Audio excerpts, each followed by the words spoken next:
That's backed up to Jackson Heights. There's a scout troop short a child. Cruise ships do and Idlewild. Car 54, where are you?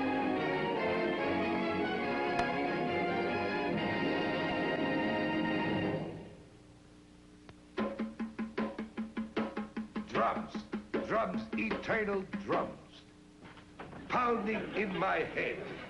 What message do they give? The door opens. Wait a minute, that's a stage direction. The door opens.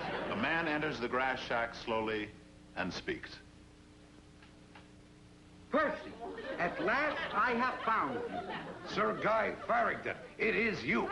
After 20 years, my search is over. Come back to England with me and forget this tropical island. What? And leave Ballycooma? Never. Never. Percy, you can't stay here painting pictures of the natives for the rest of your life. You must return to England. Your family, your seat in Parliament. Leo, that line should be read with more feeling. What feeling? Who knows from this English Parliament? Couldn't we be partners in the dress business and he's hiding away in Miami Beach? Now that I could really feel. Yeah, and while I'm hiding away, I can design a new dress for the fall. Now we're getting somewhere. Come on, come on. This is serious. Go on, Leo. Nu, are you coming back to England? Now, are you coming back to England? I'm sorry, my mind was still in the dress business. Glass curtains part, and into the room steps Tandaniki, a young, beautiful native princess. Her long, lithe body, dressed in a sarong, is willowy as a reed. Oh, master, the drums say... Sorry, Lucille, but it's Tandaniki's entrance. The old voodoo woman doesn't come in until the second act. The old voodoo woman? But I'm Tandaniki. Oh, it's my mistake. I didn't know the play was Ma and Pa Kettle in Tahiti. Now, listen to me, Sylvia Schnauzer. Wait a minute, girls. Actually, the part hasn't been cast yet.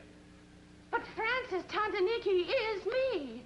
That child of nature running laughingly across the sands, taking love where she finds it. I practically lived the part one summer in Coney Island. Was that the summer you worked at the hot dog stand? Well, if we're getting personal, I could tell a thing about Girls, here it is, the first rehearsal, and already we got a fight on our hands. There's no fight, Francis. You're the writer. Just tell Lucille who's playing Tandaniki and explain that you had me in mind when you wrote the part. Yes, Francis. Explain to her.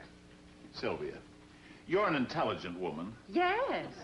Listen to the description of Tandaniki. Young. Yes. Willowy as a reed. Oh, yes. Trim ankles. Yes. Slender waist. Fairy-like. Oh, yes. Well, go on, go on. Well, what I'm trying to say is... Well, what are you trying to say? Well, Leo, tell her what I'm trying to say. What he's trying to say, Pussycat. What is he trying to say? What he's trying to say, my beloved. What? It's gotta be said. You're too fat. Too fat? From the lips of my own husband. Too fat. Sylvia, Pussycat. Too fat.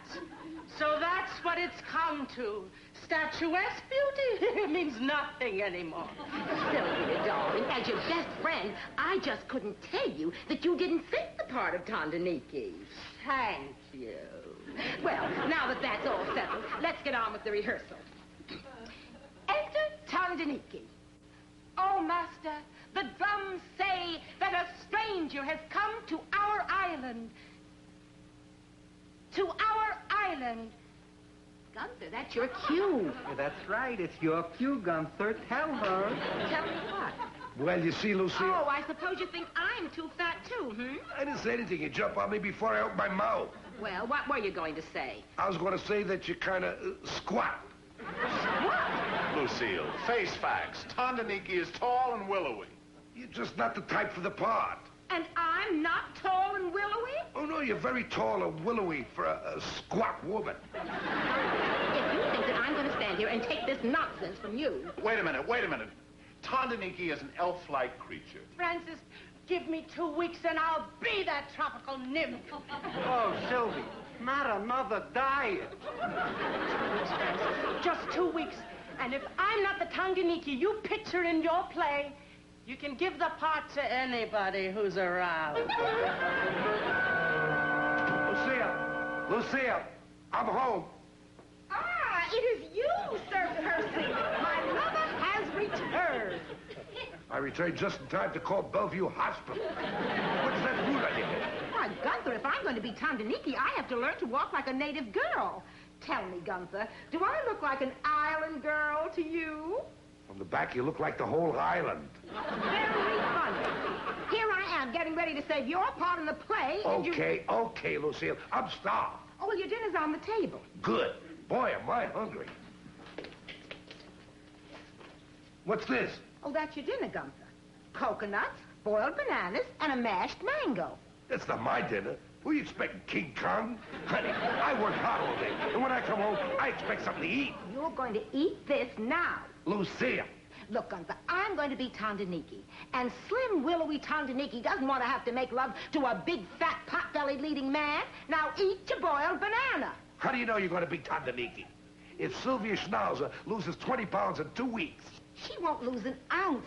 Sylvia Schnauzer's been going on diets now for the last 15 years, and she's never lasted for more than 1 day. I just talked to her on the telephone.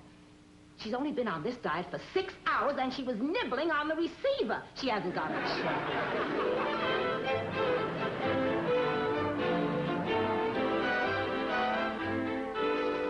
Hello, Mrs. Schnauzer.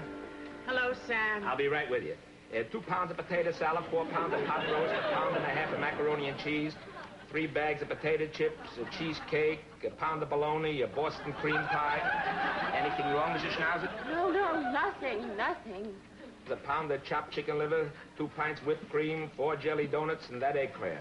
There you are. Pay the cashier. What'll it be, Mrs. Schnauzer? Mrs. Schnauzer? Oh, a pound of watercress and a quart of skimmed milk. Not again, Mrs. Schnauzer. Oh, but this time I'll do it. I must. Let's see, watercress this way. Watercress. I thought I had it over here. No. I guess I put it next to the celery. I like to keep them both together on the ice so they stay nice and crisp. No, not here either. If you'll just sign this release.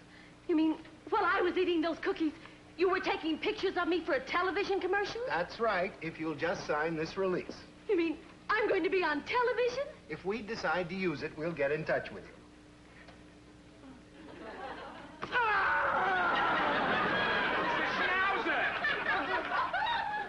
Sure.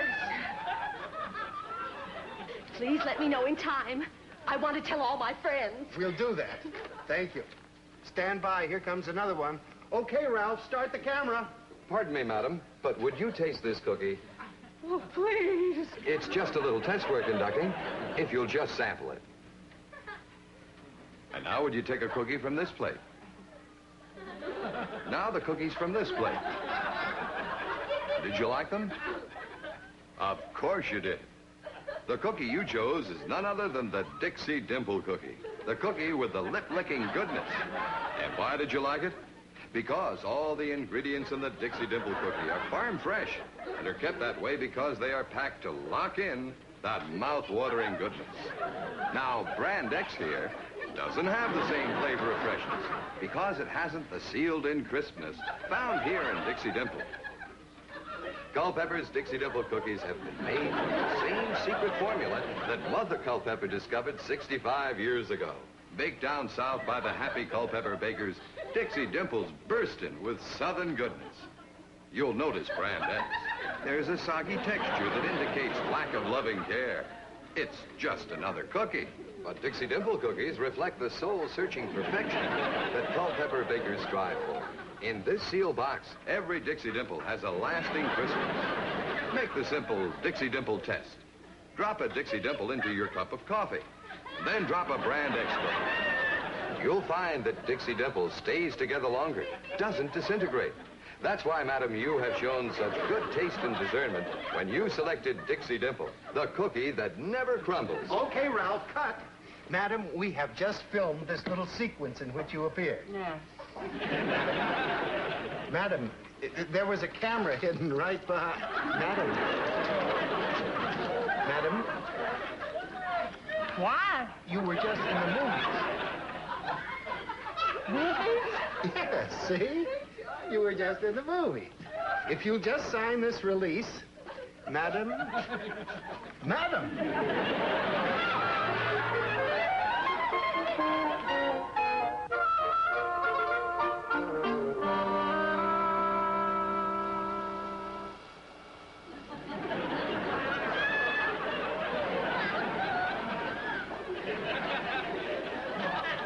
That's it.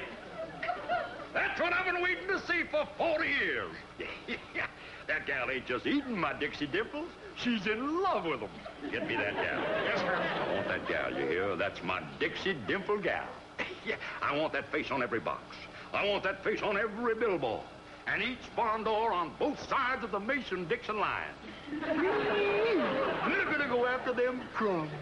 Go, gal, go. That gal, that's my Dixie Dimple gal. You got her, Colonel. Well, now, I want to be frank with you, gentlemen. She saved the account for you. I was going to take my $1 million Dixie Dimple account somewhere else. You were? Yes, but I've decided to triple my advertising budget because you found me my Dixie Dimple gal. Get me that gal. Don't you worry, Colonel. We're right on top of it. It was a close one. Good work, Babcock. You saved us the account. Chief. Oh, go out and get her right away and lock her up tight. Chief, What is it? I don't know who she is. You don't know? Didn't you get her name on the release form? Chief, she fainted dead away. We had to get out of there fast. Oh, no. It looked like another one of those Dixie Dimple food poisoning cases. The last one cost us $5,000. Well, find her. Where did it happen? I think it was in the Bronx. Sam's Market. Maybe he knows her. I'll call him and see if he knows her name. Babcock, if you don't find her, you ask Sam if he needs a new delivery boy in a gray flannel suit.